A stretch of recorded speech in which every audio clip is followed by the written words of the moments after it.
రవీంద్ర ప్రసాద్ పట్నాయక్ గారు hi sir. Hi hi Rajesh. గొంతులో ఉన్న మాధుర్యం ఒక స్వీట్నెస్ ఉంటుంది టిల్ నౌ. అందుకే మేము ఇన్ని సంవత్సరాలైనా మీ పాటలు రిఫ్రెషింగ్గా వింటూ ఉంటాం. అవి ఎవర్ గ్రీన్ సాంగ్స్లో ఉంటాం.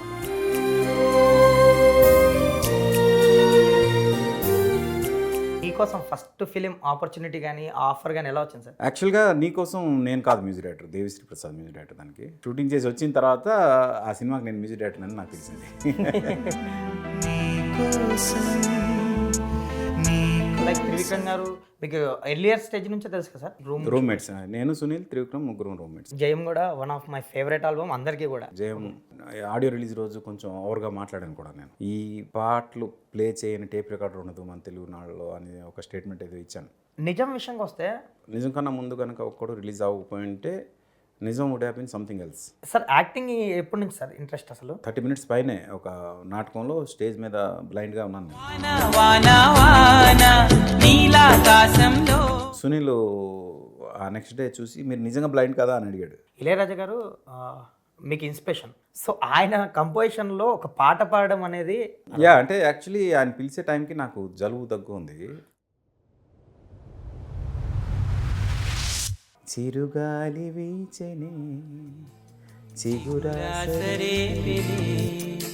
వెదురంటి మనసులో మేఘం మురిసి పాడేని. ఇంద్ర సినిమాకి మీరు ఒక సాంగ్ చేశారు, అంటే ఆయన మణి శర్మ గారు మ్యూజిక్ చేస్తారు.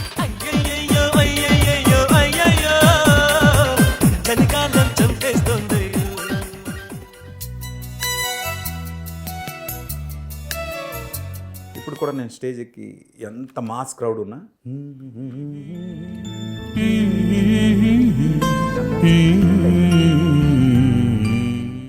ఎన్టీఆర్ గారితో వర్క్ చేశారు, ప్రభాస్ గారితో వర్క్ చేశారు, లైక్ మహేష్ బాబు గారితో వర్క్ చేశారు.